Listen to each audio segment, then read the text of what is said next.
In a moment that will undoubtedly be etched into the history of the Catholic Church, Pope Francis has revealed the name of his potential successor, an announcement that has sent shockwaves through the global religious and political landscape. This unprecedented act of transparency has sparked intense debates among theologians, political analysts, and believers worldwide. Will the next pope continue the groundbreaking reforms initiated by Francis, or will the Church take an unexpected turn toward a more conservative path? As speculation mounts, one undeniable truth emerges. This revelation has set in motion a chain of events that could redefine the future of Catholicism for generations to come. If you want more hidden revelations like this, subscribe and turn on the bell. Don't miss anything. Before anything else, write this decree in the comments. I decree that the light of truth will guide the next leader of the Church. Since his election in 2013, Pope Francis has proven to be one of the most transformative leaders in the history of the Catholic Church. From the moment he stepped onto the balcony of St. Peter's Basilica, his commitment to humility and inclusivity was clear. Breaking from centuries-old traditions, he refused the luxurious trappings of the papacy, choosing to live in a modest guest house rather than the grand apostolic palace. His message was clear. He would lead a church that prioritized the poor, the marginalized, and the forgotten. But his papacy has not been without controversy. While his supporters hail him as a reformer ushering in a new era of faith, his critics argue that his progressive stance threatens to dismantle fundamental church teachings. One of the defining characteristics of Pope Francis's tenure has been his relentless pursuit of social justice. He has championed the rights of immigrants, denounced economic inequality, and called for urgent action on climate change. His encyclical Laudato Si', which addresses environmental concerns, was a groundbreaking document that urged Catholics and world leaders to take responsibility for the planet. His advocacy for the poor and disenfranchised has endeared him to many, but it has also made him a polarizing figure within the Church. Traditionalists believe that his focus on social issues has come at the expense of doctrinal integrity, creating tensions that continue to shape the debate over the future direction of Catholicism. However, perhaps the most controversial aspect of his papacy has been his stance on issues of morality and inclusion. Pope Francis has extended unprecedented compassion toward divorced Catholics, members of the LGBTQ+ community, and interfaith relations, declaring that the Church must be a place of welcome rather than exclusion. His famous remark, "Who am I to judge?" in response to a question about gay priests, signaled a dramatic shift in the Church's approach to sexuality and acceptance. While many see this as a necessary evolution in the face of modern challenges, conservative factions within the Vatican have resisted these changes, warning that they may erode the Church's traditional moral framework. Beyond these ideological battles, one of the greatest challenges of Pope Francis's leadership has been addressing the deep wounds left by the clergy abuse crisis. The scandals that have plagued the Catholic Church for decades have severely damaged its credibility, and Francis has worked tirelessly to implement reforms aimed at holding perpetrators accountable. He has removed high-ranking bishops accused of covering up abuse, introduced policies for greater transparency, and called for a cultural shift within the clergy. Yet, despite these efforts, critics argue that much more remains to be done. Survivors and advocates demand stronger actions, and the question now looms: will Francis's successor continue his pursuit of justice, or will the Church retreat into silence once again? As Pope Francis approaches his late 80s, speculation regarding his health and possible resignation has intensified. Unlike previous popes, he has openly entertained the idea of stepping down if he feels unable to fulfill his duties, citing Pope Benedict XVI's resignation in 2013 as a precedent. This willingness to consider stepping aside has altered the perception of the papacy, making the idea of a voluntary transition in leadership a real and immediate possibility.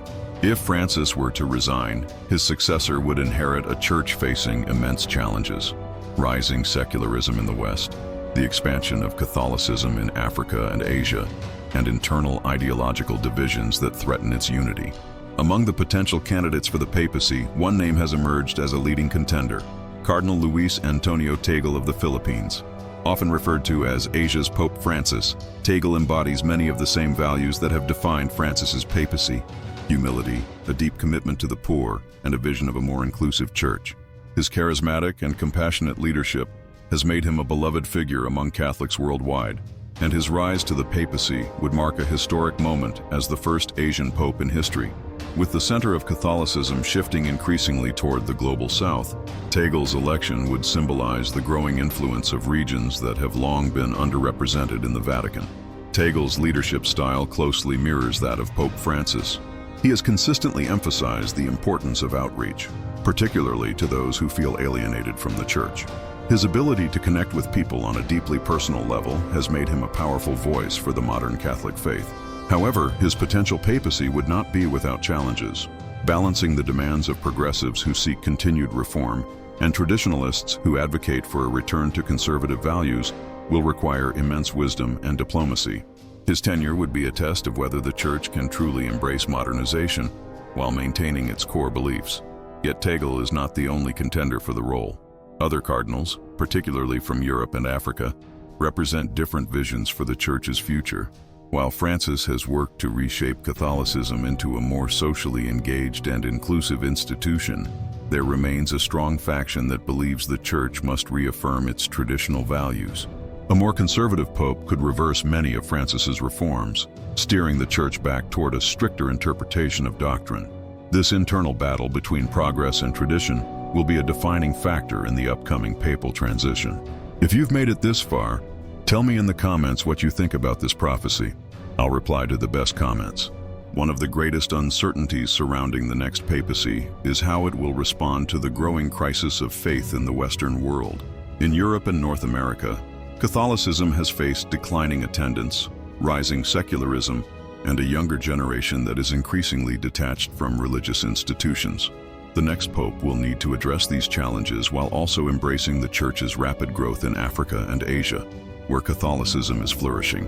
Striking a balance between these two realities will be a crucial task for whoever steps into St. Peter's shoes. As the Vatican prepares for a potential transition in leadership, the question on everyone's mind remains: will the next pope be a continuation of Francis's legacy, or will he represent a dramatic shift in the Church's direction? The future of Catholicism hangs in the balance, and the decisions made in the coming years will determine the Church's place in an ever-changing world. The next pope will not only inherit the responsibilities of leading 1.3 billion Catholics, but also the task of navigating a faith that is at a crossroads. Pope Francis's announcement has set the stage for one of the most consequential papal transitions in modern history.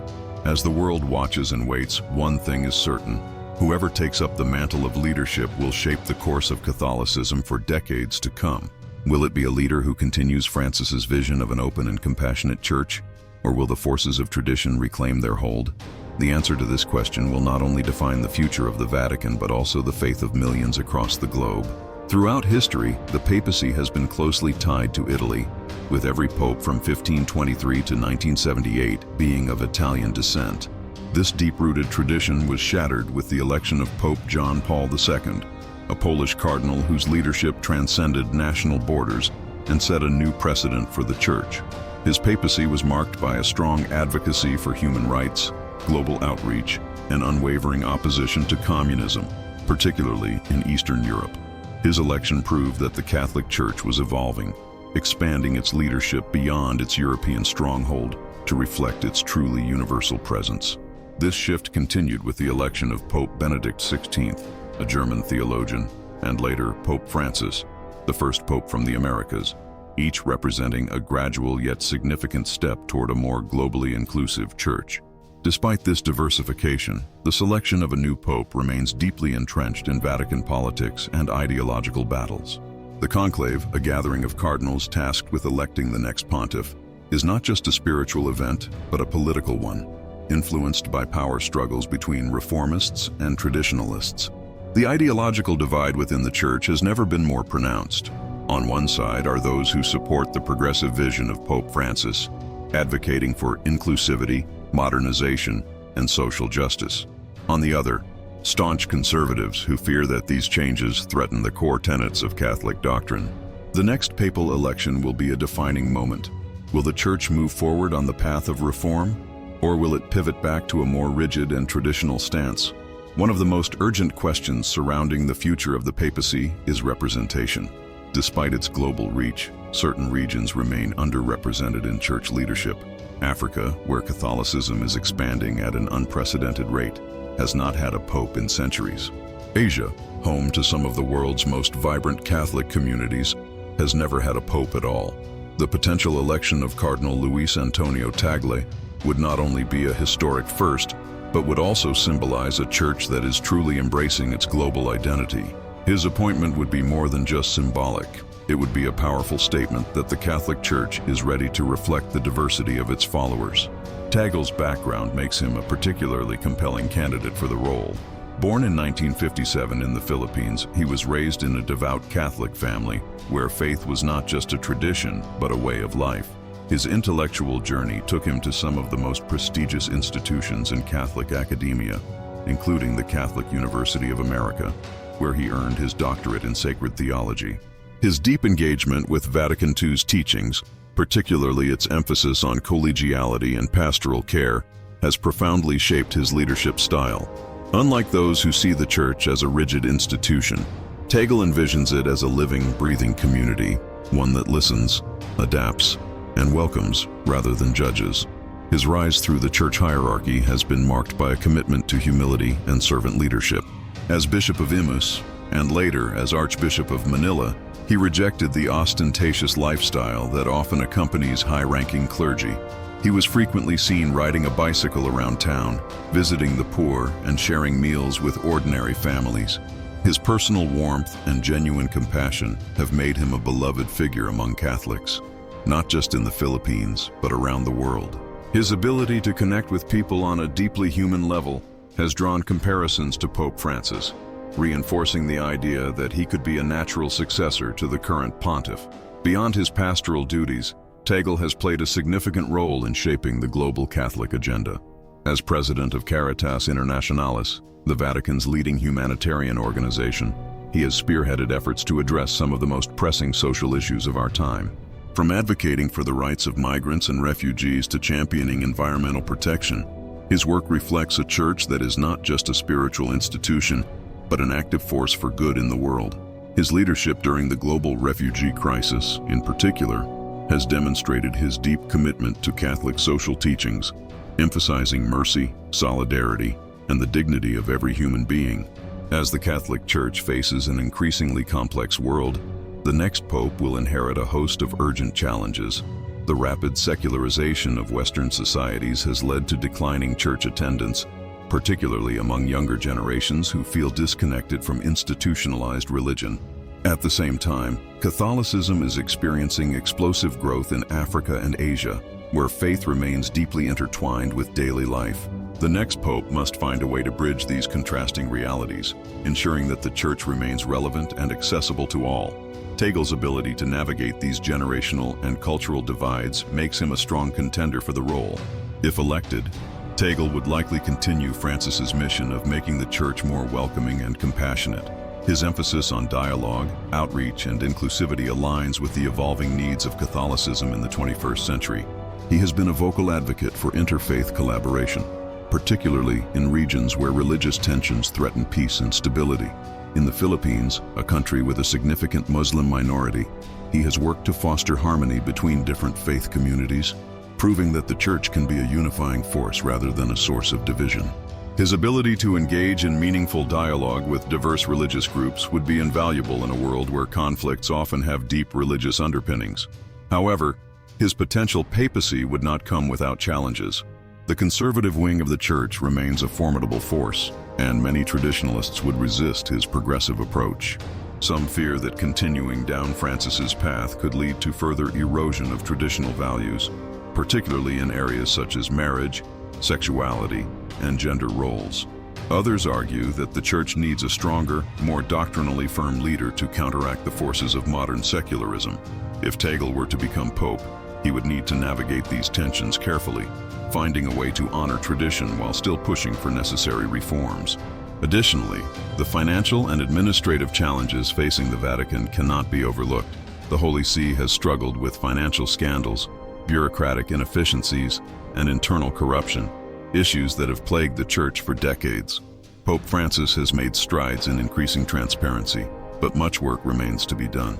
A new pope, particularly one as reform-minded as Tegel, would need to continue these efforts, ensuring that the Vatican remains a model of ethical governance and accountability. Despite these obstacles, Tegel's presence in the conversation about the next papacy signals a broader shift, one toward a more globally representative church, ready to face the complexities of a changing world. His election would send a powerful message that the church is not just a European institution, but a truly universal faith. It would acknowledge the growing influence of Catholic communities in the global South, reaffirming the church's commitment to being a voice for the poor and marginalized. But the question remains, is the world ready for an Asian pope? And perhaps more importantly, is the Catholic Church prepared to embrace this historic change? The decision will ultimately rest in the hands of the College of Cardinals, who will weigh not just the personal qualities of each candidate, but the broader implications of their choice. The next conclave will be one of the most consequential in modern history, setting the course for the future of Catholicism for generations to come. Regardless of who emerges as the next pope, one thing is certain: the Catholic Church is at a turning point. The decisions made in the coming years will determine whether it continues on a path of openness and reform or retreats into a more insular and traditional stance. The world is watching, waiting for an answer to a question that will shape the future of faith for millions. The successor to Pope Francis will not just be the leader of 3 billion Catholics. He will be a guiding force in a world desperate for moral and spiritual clarity. Now that you know this, I'll leave you with this video where we reveal another shocking secret. Click here before it's too late.